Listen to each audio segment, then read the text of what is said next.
નમસ્કાર દર્શક મિત્રો, ટેક્સ પ્લાનિંગ વિથ મુકેશ પટેલના નવા એપિસોડમાં આપનું સ્વાગત છે. હું છું ચાર્મી. કેન્દ્રીય બજેટ 2021 તાજેતરમાં જ રજૂ થયું છે અને રજૂ થતાની સાથે જ અનેક જોગવાઈઓને લઈને ઘણી બધી ચર્ચાઓ ચાલી રહી છે.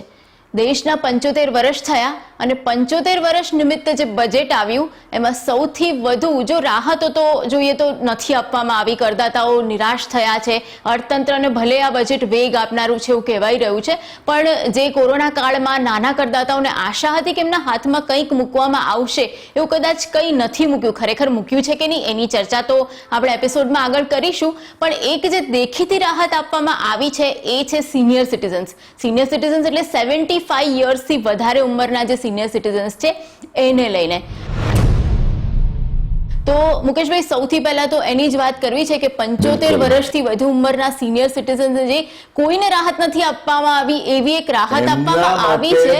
એક નવો શબ્દ પ્રયોગ, કારણ કે આમ તો સિનિયર સિટીઝન એટલે 60+ વાળા.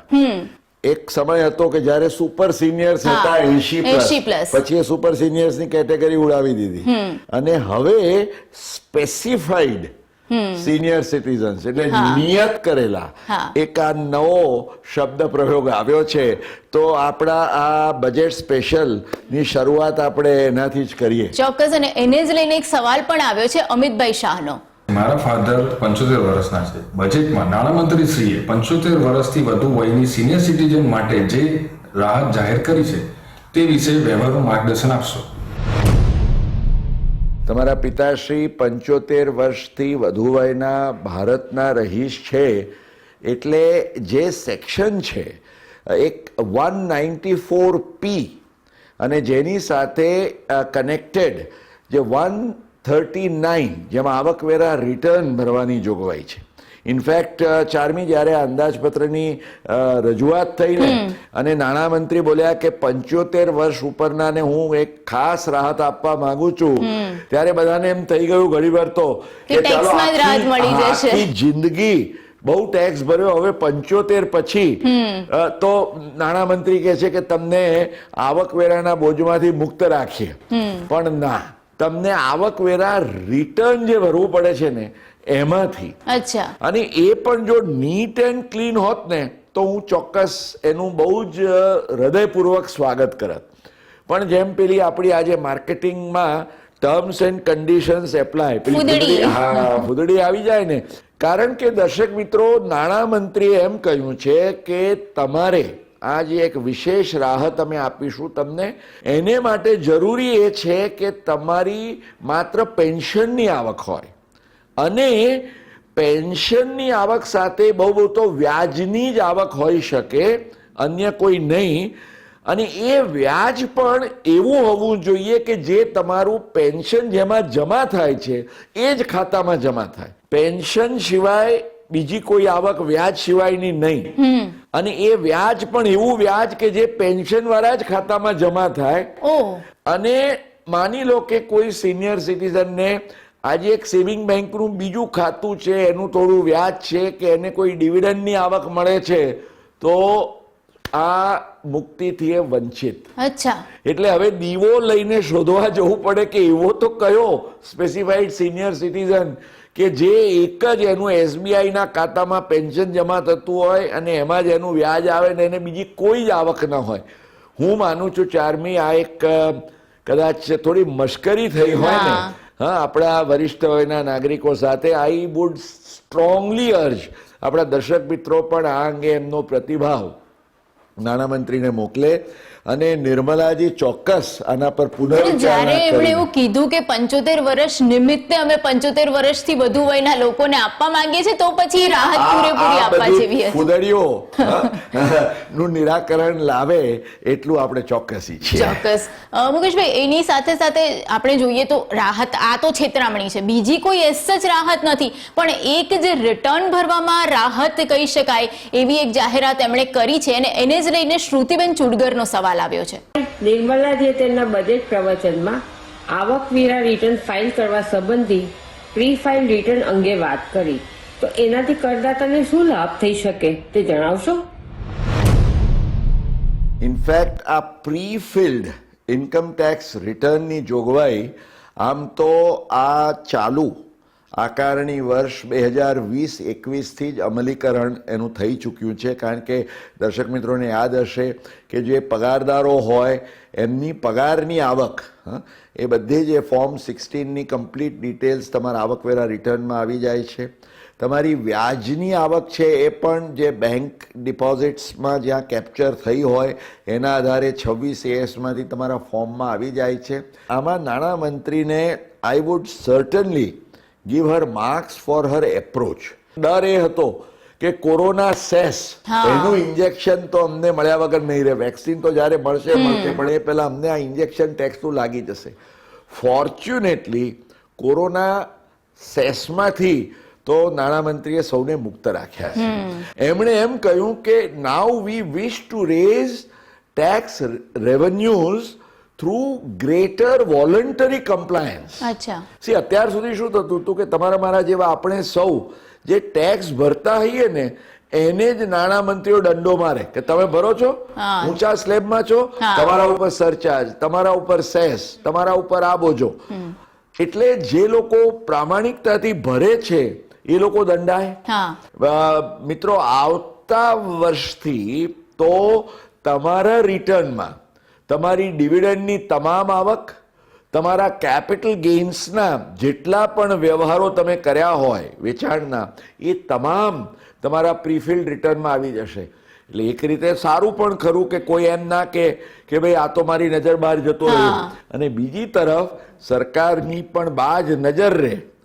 તમે કશું ગુપચાવવા માંગતા હોવ તો એ તમે ન કરી શકો. સાથે સાથે આ વખતે એમણે બીજી પણ નાની સરસ જોગવાઈ લાવ્યા છે જેનું સ્વાગત કરું છું કે સેક્શન 142 હેઠળ આજે અત્યાર સુધી શું છે કે તમારા જે આકારણી અધિકારી હોય એ જ તમને નોટિસ આપી શકતા હતા, તો હવે જેને સરકાર નોન ફાઇલર્સ કે સ્ટોપ ફાઇલર્સ કહે છે, અગાઉ તમે ભરતા હતા ને હવે કેમ નથી ભરતા, કે ક્યારેય તમે રિટર્ન ભર્યું જ નથી આટલા તમારા વ્યવહારો છે તેમ છતાં, તો એમને તમામને આ સેક્શન 142ની એક નોટિસ બજાવીને રિટર્ન ભરવા માટે, એટલે એ પણ એક એમણે સ્પેસિફાઈડ ઓથોરિટીને આ સત્તા આપી દીધી છે.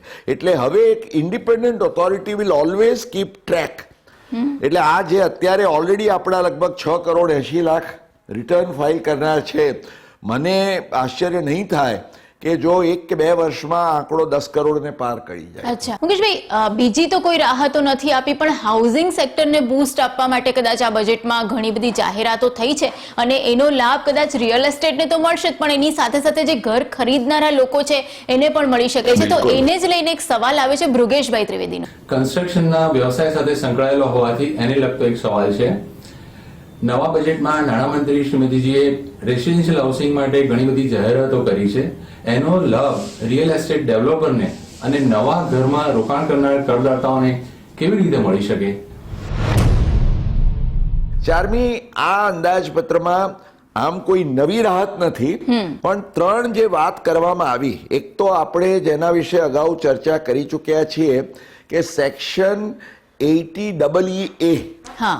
તો આ 80EEમાં એમણે જે તમે અત્યારે 2 લાખનું જે રેગ્યુલર ઇન્ટરેસ્ટ તમને સેક્શન 24માં હાઉસિંગ માટે મળે છે, તો નિયત શરતોને આધીન જો તમે પ્રથમવારનું તમારું એક ઘરમાં રોકાણ કરતા હો અને if that is your only house, 45 લાખની અંદર હોય વગેરે શરતો આપણે અગાઉ ચર્ચા કરી ચૂક્યા છીએ, તો જે વધારાનું 1.5 લાખ રૂપિયાની કપાતની જોગવાઈ છે એ આમ તો ગત 1 જ વર્ષ માટે હતી, એને આ વર્ષમાં 2020-21માં પણ એને આગળ ખેંચવામાં આવી, વધુ 1 વર્ષ માટે તમને તક આપી છે.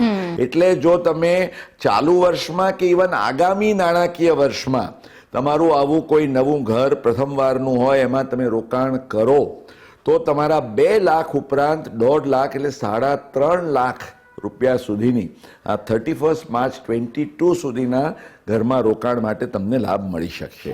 આ ઉપરાંત જે એક affordable housing scheme section 80IBA હેઠળ જે નિયત શરતોને આધીન જે રિયલ એસ્ટેટ ડેવલપર્સ છે જે એફોર્ડેબલ હાઉસિંગના ઘરો બાંધે છે એમને માટે જે એક સ્પેશિયલ ટેક્સ ડિડક્શનની યોજના હતી એને પણ એમણે માન્ય સ્કીમ્સ માટે વધુ 1 વર્ષ લંબાવી છે. અને રેન્ટલ હાઉસિંગને પ્રોત્સાહન આપવા માટે સામાન્ય રીતે તો દરેક જણ પોતપોતાનું ઘર વસાવે, પણ જો તમારે વ્યાપાર ઉદ્યોગ વ્યવસાયનો છે એ આમ તો એને આ વર્ષમાં 2020-21 આવીને કામ માટે વસે છે. હવે એ લોકોને અહીં પોતાનું ઘર ન જોઈતું હોય, ભાડાનું ઘર જોઈતું હોય, પણ એ ભાડાના ઘરની અછત વર્તાય છે. એટલે એમણે કહ્યું કે જો આવું એફોર્ડેબલ રેન્ટલ હાઉસિંગ માટે પણ જો નવા ઘરો બનાવાય તો એને અમે આ સ્પેશિયલ ટેક્સ ડિડક્શન ને રિલીફ આપીશું. એના માટેના નિયમો ને જોગવાઈઓ જાહેર થશે. But I think this is again a very welcome provision. પણ એની સાથે સાથે એક જંત્રીને લઈને પણ કંઈક નવી જોગવાઈ કરાઈ છે ને આ વખતે? એબ્સોલ્યુટલી. ચાર્મીબેન, આપણને ખ્યાલ છે કે નવેમ્બરમાં એમણે જે એક એનાઉન્સમેન્ટ કરી નાણામંત્રીએ કે પેલા જે આ વખતે કોરોના કાળના સમયકાળ દરમિયાન યુ સી નવા ઘરને પ્રોત્સાહન મળે. રિયલ એસ્ટેટ ડેવલપર્સની આ માંગ હતી કે ભાઈ અમારા પડી રહ્યા છે ઘરો એને માટે તમે આપો. તો અગાઉ જે જાહેરાત કરાઈ હતી કે 2 કરોડ રૂપિયાથી ઓછી કિંમતનું ઘર હોય અને જો એ ફર્સ્ટ ટાઈમના સેલમાં જતું હોય તો જો જંત્રીથી સામાન્ય રીતે 10%નો માર્જિન છે એને બદલે તમને 30મી જૂન 2021 સુધી 20%ના માર્જિન સાથે તમને એક રાહતકારક કરી આપ્યું કે વી વિલ નોટ કાં તો 43 CA હેઠળ બિલ્ડરના કેસમાં અમે કોઈ આવક નહીં ઉમેરીએ અને ખરીદી કરનાર, આપણે જે ડીમ્ડ ગિફ્ટ્સની વાત કરી હતી અગાઉ, એ ડીમ્ડ ગિફ્ટ્સ હેઠળ 56-10 પણ આ 20%ના માર્જિનમાં ન આવે. આમાં ખ્યાલમાં રાખવાની વાત એટલી જ છે કે it should be a house which you are taking on a first cell. જો સેકન્ડ હેન્ડ સેલ હોય તો એને આ નોર્મલ 10% જ લાગુ પડશે, 20% લાગુ નહીં પડે. અને તદુપરાંત 30મી જૂન સુધી જ આ રાહત છે, ત્યાર પછી નહીં. ઓકે મુકેશભાઈ, અત્યાર સુધી તો આપણે રાહતોની વાત કરી જે બજેટમાં નાની નાની થોડી કરદાતાઓને આપવામાં આવી છે. તમે કીધું કે જે કોરોના સેસ લાગવાનો હતો એ નથી લાગ્યો એટલે થોડી રાહત છે, પણ એની સાથે સાથે એમણે એક જે પીએફ પર જે ગડબડ ગોટાળો નાનકડો કરી દીધો છે એને જ લઈને એક સવાલ આવ્યો છે ધીરેનભાઈ ગોયલનો. બજેટમાં પ્રોવિડન્ટ ફંડમાં એમ્પ્લોઈઝ કોન્ટ્રીબ્યુશનના સંદર્ભમાં મળતા વ્યાજ ઉપર ટેક્સ લેવાની નવી જોગવાઈ દાખલ કરવામાં આવી છે તે શું વ્યાજબી ગણાય? આ ઉપરાંત પીએફ કોન્ટ્રીબ્યુશન જમા કરવામાં વિલંબ થાય તો તે એ બાદ ના મળે એ જોગવાઈ પર અમને થોડી સમજ આપો. દર્શક મિત્રો, આ વખતે જે આવકવેરાના કાયદાની જે કલમ 10, પેટા કલમ 11 અને 12, આ જે 2 કલમો છે એ 2 કલમો હેઠળ આજે કોઈ પણ તમારું જે પ્રોવિડન્ટ ફંડ એક્ટ હેઠળનું પ્રોવિડન્ટ ફંડ હોય અથવા તો તમારું કોઈ રેકગ્નાઇઝડ પ્રોવિડન્ટ ફંડ હોય એની અંદર તમે જાણો છો કે માલિક જે છે એ પોતે કોન્ટ્રીબ્યુશન કરતો હોય છે ફાળાનું. એવી જ રીતે આજે કર્મચારી પણ પોતે ફાળાનું કોન્ટ્રીબ્યુશન કરે છે. હવે ગયા વર્ષે 4મી એક સુધારો તો એ આવ્યો, આપણને સૌને ખ્યાલ છે કે સરકારે એવું કહ્યું કે આ માલિકોના કેસમાં જે બધા મોટા ઉદ્યોગપતિઓના મોટા પેકેજીસ હોય એટલે આજે એમના કેસમાં તમે મોટી મોટી રકમ જો પીએફમાં કોન્ટ્રીબ્યુશનમાં કંપની આપે તો એને એક્ઝમ્પ્ટ ગણવામાં આવે છે, એનું વ્યાજ પણ મુક્ત ગણવામાં આવે છે. એટલે એ લોકોએ સીલિંગ દાખલ કર્યું 7.5 લાખ રૂપિયા, એટલે રફલી તમે કહો કે લગભગ 85 લાખની આસપાસની રકમ. એનાથી જો વધારે તમારો પીએફએબલ સેલરી હોય તો એ 7.5 લાખની કટ ઓફ આવી જાય. એટલે 7.5 લાખથી વધારે જો એમ્પ્લોયર કોન્ટ્રીબ્યુટ કરતા હોય તો એના પર ટેક્સ લાગે. 7.5 લાખથી ઉપરનું જે કોન્ટ્રીબ્યુશન હોય એ કોન્ટ્રીબ્યુશન ઉપરનું વ્યાજ છે એને આ કલમ 10, 11, 12 હેઠળ મુક્તિ નહીં મળે એ પણ જોગવાઈ આવી. હવે આ વખતે એમણે શું કર્યું, કર્મચારીનું કોન્ટ્રીબ્યુશન વર્ષ દરમિયાન 2.5 લાખ રૂપિયાથી વધારે હોય તો એવા કેસમાં 2.5 લાખથી વધુ રકમના કર્મચારીના ફાળા ઉપર જે વ્યાજ થાય એના સંબંધી તમને આવકવેરા મુક્તિનો લાભ કલમ 10 હેઠળ નહીં મળે. I think this is very harsh, very unfair. કારણ કે જો તમે માસિક પગારના સંદર્ભમાં વિચાર કરો તો આજે સામાન્ય રીતે આજે શું છે કે 2.5 લાખ એટલે જે 12% પ્રમાણે ગણીએ તો 21-22 લાખ રૂપિયાનો તમારો જે પગાર હોય વાર્ષિક, તો આ પીએફએબલ સેલરી હોય. દેર મે બી અધર અલાઉન્સીસ, પણ આજના જમાનામાં it's not a very high amount. આજે ઇવન અપર મિડલ ક્લાસના અને ઘણા યુવાન એવા સારા પ્રોફેશનલ્સને આ પગાર મળતો હોય છે. તો એમના કેસમાં જો મહિને 1.25 લાખથી વધારે એની જો પીએફએબલ સેલરી હોય તો એનું આજે તમે 12%નું એમનું પોતાનું મેચિંગ કોન્ટ્રીબ્યુશન જ્યારે ગણીએ તો એ આ 2.5 લાખ થઈ જાય વર્ષે. તો એવા કેસમાં 2.5 લાખ ઉપરની રકમ ને તમે એના ઉપરનું વ્યાજ એક્ઝમ્પ્ટ ના આપો, I think this is very harsh. અને બીજું કે અત્યારે પ્રાઇવેટ સેક્ટરમાં પેન્શન્સ તો મળતા નથી, તો પીએફ નું જે રકમ આવે છે એના પર જ તમારું આગળનું ગણિત નક્કી થાય છે. તમારું આખું પોસ્ટ રિટાયરમેન્ટ એટલીસ્ટ તમારે એ 7.5 લાખની એક જોગવાઈ છે એની પેરિટીથી આ કરવી જોઈએ.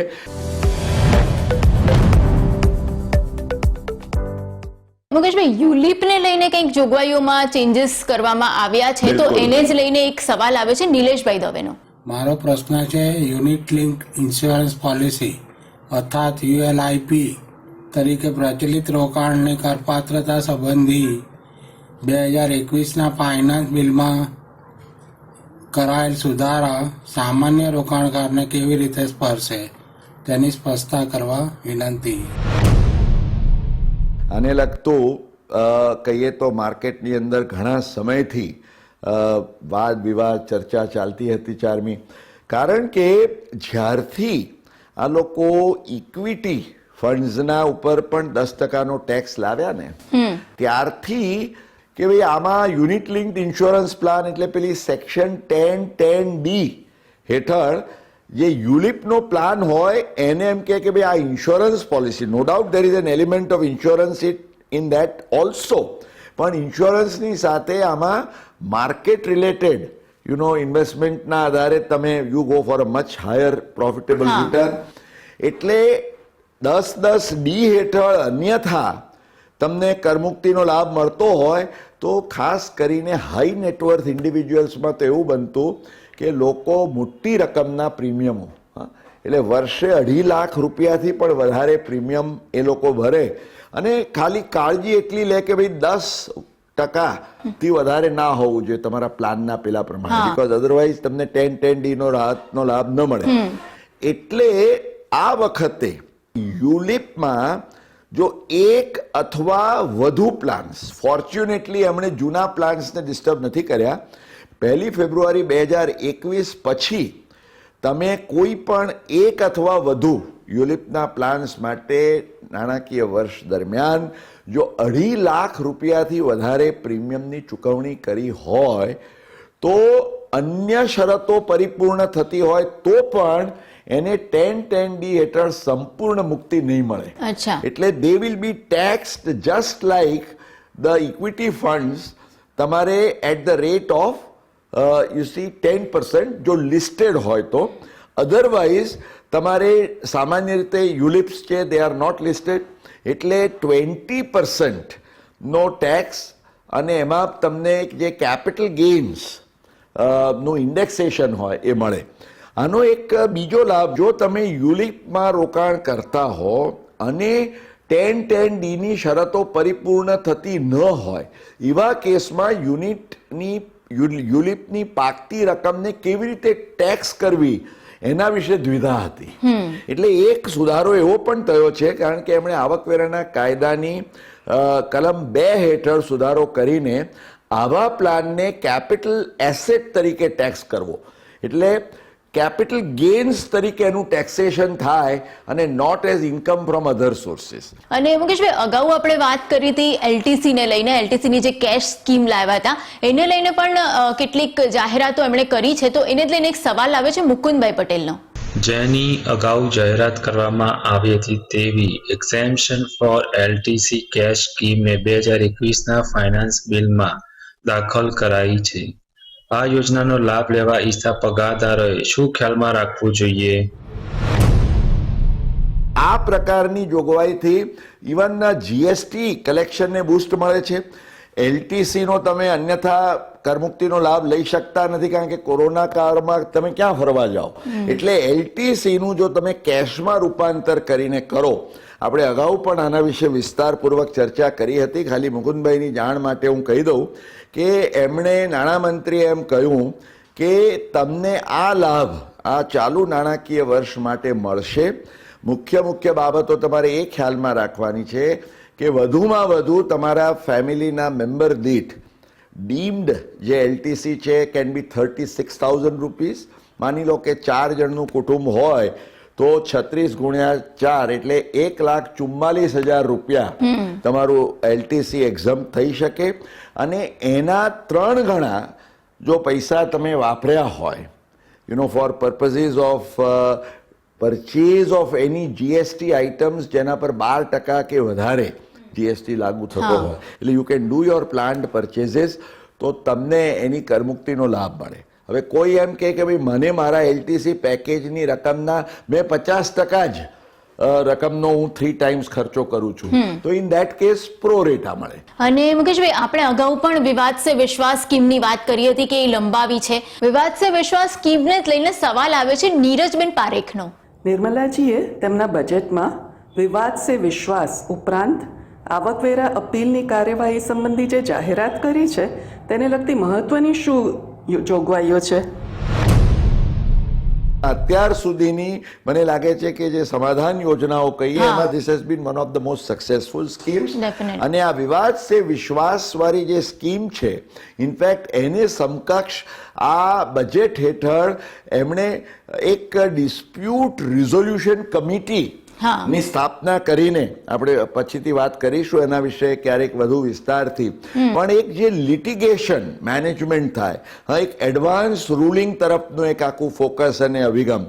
એટલે મને લાગે છે કે પછી એમણે એ પણ સ્પષ્ટતા કરી આ અંદાજપત્રમાં કે સેટલમેન્ટ કમિશનમાં જો તમે વિવાદ સે વિશ્વાસનો લાભ લેવા માંગતા હો કોઈ એને લગતા કેસોમાં, તો એ નહીં મળે. એટલે આ વિવાદ સે વિશ્વાસ હવે તમારા માટે બસ 28 ફેબ્રુઆરી સુધી, અને ટેક્સ ભરવો હોય કોઈ પણ એક્સ્ટ્રા બર્ડન વગર તો 31મી માર્ચ સુધી છે. આ તો મુકેશભાઈ આપણે વાત કરી કે જે રાહતો નાની મોટી આપી છે અને જે કર નાખ્યા છે એની, પણ પ્રોસિજરલ આસ્પેક્ટ્સને લઈને ઘણી બધી જાહેરાતો એમણે કરી છે, એના વિશે પણ વાત કરવી છે, પણ એ નેક્સ્ટ એપિસોડમાં, કારણ કે અત્યારે તો સમયનો અભાવ છે.